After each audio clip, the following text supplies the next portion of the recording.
So, which speaking of the story of Vera, one of the things, and I just have a lot of questions. We don't have a lot of time. So, Sabrosura pa' ti que qué.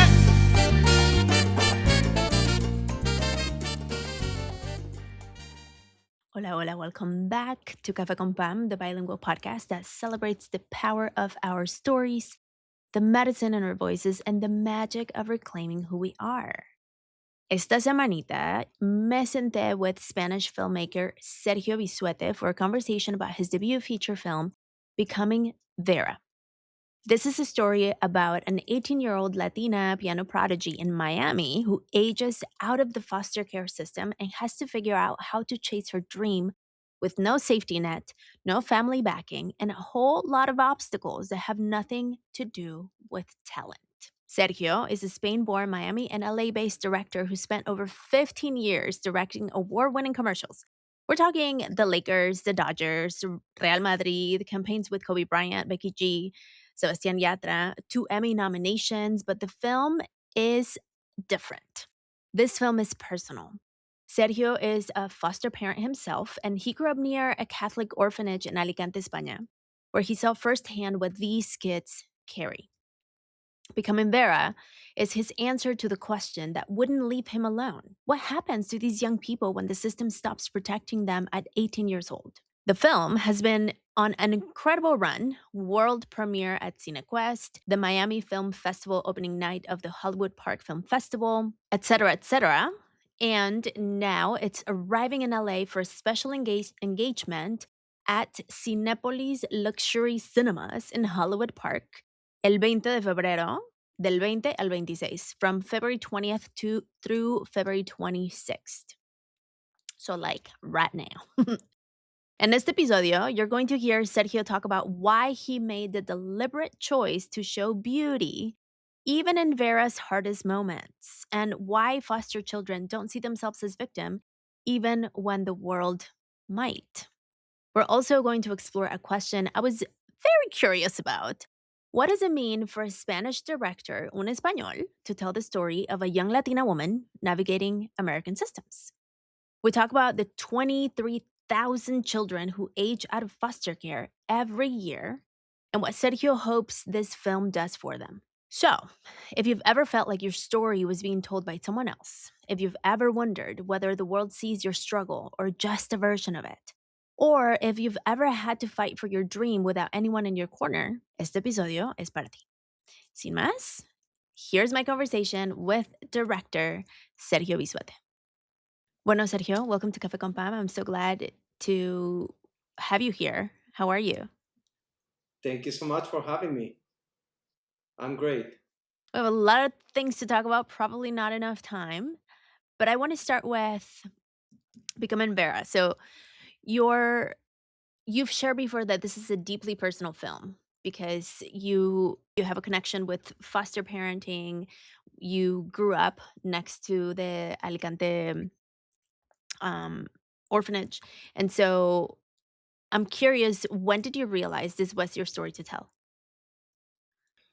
Very soon in the process. There are m- many angles that felt so so appropriate, so true, so close to me, right? In this film, as I started writing, the things that I wanted to talk about and the things that they sort of like I ended up in the page by by themselves in a way, right? It's the story of a creative person, the story of a girl that she plays piano and she's a prodigy playing Latin jazz, and but she goes through a lot of obstacles in order to right to purchase to even try to get out there and fight for her dream, right? So that's something that felt very it felt home, right, when I started writing about it, because as a creative, that's what you go through, right? And then at that moment, I'm still doing it, I was fostering children, and then I needed to talk about that moment when they age out, because I needed an answer, right? I needed to know what happens then, and this is sort of like my answer. It's a positive one because I want to look at it like like that, right? And it's an inspirational one because I believe that if you chase something and you put everything into it, you have a good chance. Something that I'm curious about. You're a Spanish director de España, ¿no? Yeah. And this is the story of a young Latina in Miami. And even Raquel, no? She's Puerto Rican, Cuban, um, Filipino, American. And so the positionality of the story, I am curious about, is this a story about a universal story that happens to be a Latina girl, or is it the story of a Latina girl? I'm curious about the responsibility, and did you have conversations around it? How did that come about? Well, it's the story of an immigrant, even though she's not an immigrant. It's the story of an immigrant because it's the story of somebody who leaves everything behind, in trying to get a dream that is bigger than themselves, right? And right, for a better future. And that's the story of us immigrants. Me as a Spaniard, I feel Latino. I lived here in this country for many years. All my friends are from many places in South America. This is, with them is where I feel at home, right? So I feel Latino. I think that we are all Hispanics. We are all a mix of many things, right?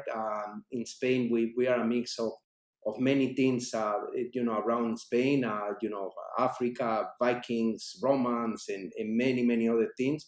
And here in Latin America, with my Latino brothers or primos or however you want to call them, I feel that we come from very similar backgrounds, and I have always connected with them, right? So it's a story that when I started talking, about a Latina girl playing Latin jazz, I didn't feel like a person, looking into something that I didn't know or looking from outside. I felt that I was talking about myself too, Mm, right? And yeah, and like I'm saying, it's at the end of the day, it's also the story of an immigrant, which I happen to be one too. So mhm. So there's, like, the personal connection and also yeah, part of the hmm, story. The yeah, other thing that I noticed, and I'm curious because you have a background in, like, the award-winning commercials, and all of them, they're highly produced. When I was watching the film, even during Vera's hardest moments, hmm, the visual world that I noticed still feels warm and a little ethereal and, like, almost beautiful, and I wonder if that was a choice based on protecting Vera's dignity and the story, hmm. or maybe do we want it to portray a difference in how poverty is seen through the screen? Was it to avoid exploiting the pain? Walk me through that. Because it was a choice. Thank you so much, that you noticed that actually, Yeah. because it was definitely a choice. There were two choices that I made, in terms of the visuals.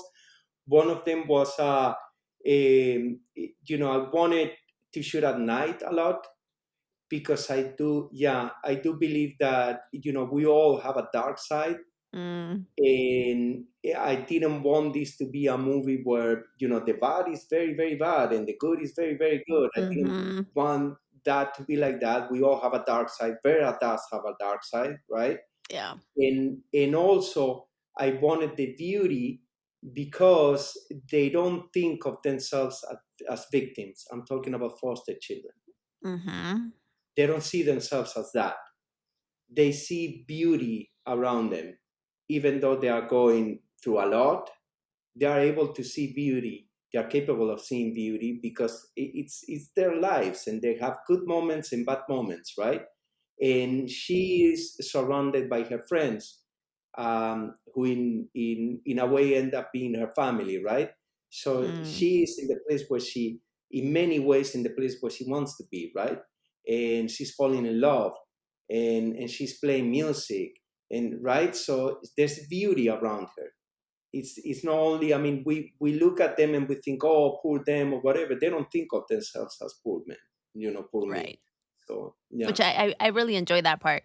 And even when what's his name? Jake, like, I also like the layers of the characters because Jake has this, like, toxic part of him when he's like, "You didn't help me. When I asked yeah, you to help me, you didn't help me," you know? But then there's also this softer part of him that sees her yeah, and wants the best for her and does what he I don't wanna spoil the movie, but does yeah. what he does to help her.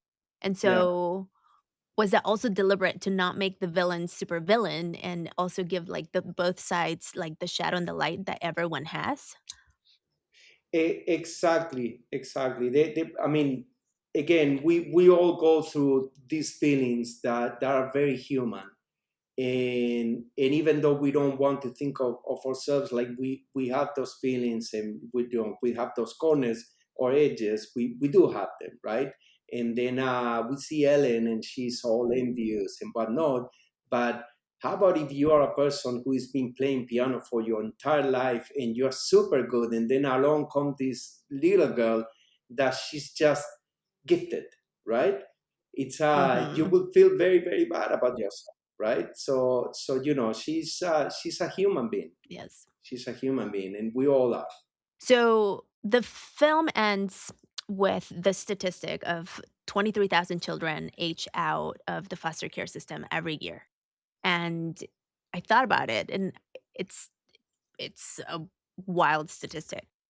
And so That's why. when I saw that, I thought about the film being more than a movie, being an advocacy piece, being a history piece. And so when it comes to you hoping to who do you hope watches Vera and what actions do you invite the audience to do? To find their passion and and really and really go after it. I think that that's at the end of the day what's gonna help you live, right? And what's gonna help you sort of like see the light at the end of the tunnel.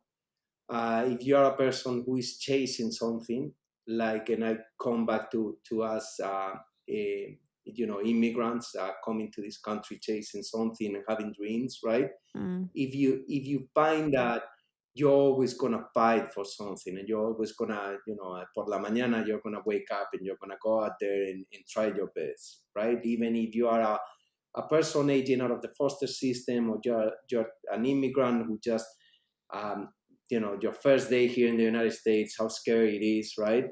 And you're always gonna stand up and try it again, right? So it's if you have a passion, go after it. I love that. Última pregunta, do you drink coffee? And what's your favorite coffee? I drink coffee a lot, and I like café cubano. Ah, pues si you're in Miami. Yes, yes, yes, yes. I'm actually also married to a Cuban. Okay. So you get, like, the real, real. Yes, that I met in Los Angeles. She was the only Cuban around, and I was the only Spaniard around. So somehow we met over there, and yeah. Wow, And that's since then, awesome. Café Cubano is my thing. Yeah. Do you do the cafecito? Yes, yes, of course, with a lot of sugar. Yeah. Nice. Like, very true cafecito. The first time I had one of those, I didn't sleep for a week. So, respect. That's right. Well, Sergio, thank you so much for making this film. It was great. I really enjoyed it. Thank you for your advocacy and your work, and thank you for coming to Cafe Con Pam. Thank you so much, ma'am. This it's was so much fun. Thanks a lot. Yay. Thank you. Bueno, that was my entrevista con Sergio, and I'm sitting with it. I'm literally, as you can tell, I'm recording it right after we chatted because I wanted to make this as fresh as possible for my brain to continue to process. So, what I'll say is, I, as usual, I went into this conversation very curious and a little bit guarded because when I first heard the pitch, a Spanish director making a film about a young Latina aging out of foster care, there was a part of me that wondered, Is this another Cinderella story? Is this another poor Latina, victim of the system, saved by her talent? Is this a version of us that keeps getting told because it makes other people feel something? And after watching the film and talking to Sergio, I think the answer is more complicated than a yes or no. I think he genuinely cares, and you can totally hear it. You can watch it. You can see it when he talks about fostering, when he talks about the orphanage in Alicante, not just with me, but other interviews because we don't have a lot of time. And about his interest about wanting to know what happens after 18. All of that is real. I do appreciate that he made Vera someone with agency. She is someone who pulls back and retreats because, yes, she does go quiet when her work is stolen. And if you know me, you know that I clock that immediately because the silence pattern, the pulling back, is something so many of us carry. But the other thing that I really enjoyed is that she also fights. She comes back. She doesn't wait to be rescued. And that's big. Now, what I'm still sitting with is the question I asked him. Is this a universal story that happens to be about a Latina, or is it a Latina story? And he was honest. He said it's the story of an immigrant.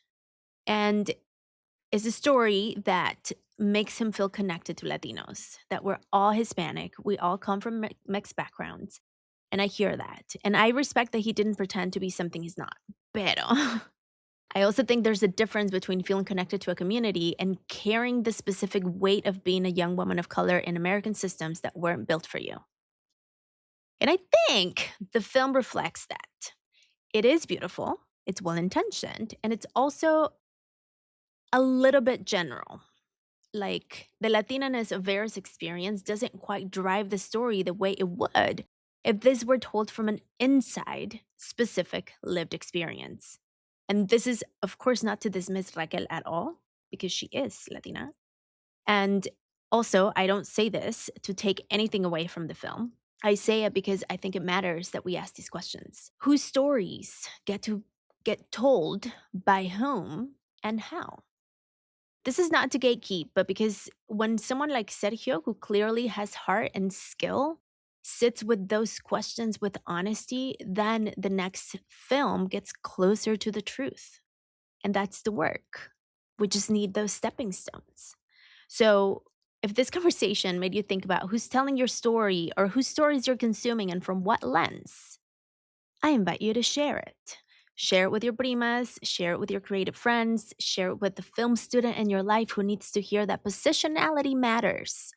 And of course, if you're in LA, go see Becoming Vera at Cinepolis Hollywood Park on February 20th through the 26th, because we do want to support indie films. We do want to support the conversation. Tag us all. We'll drop all the links below and let Sergio Pam set you if you make it. Y bueno, como siempre, I welcome conversation. Drop in the comments what resonated with you, what didn't, what did you wish I asked?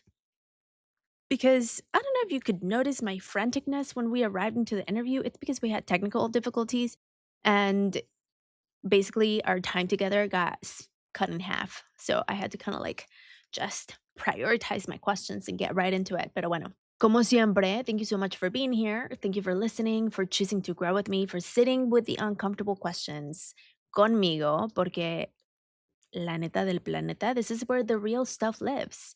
And I don't take this for granted. Nos vemos prontito, como siempre. Sigue brillando. Sabrosura pa' ti que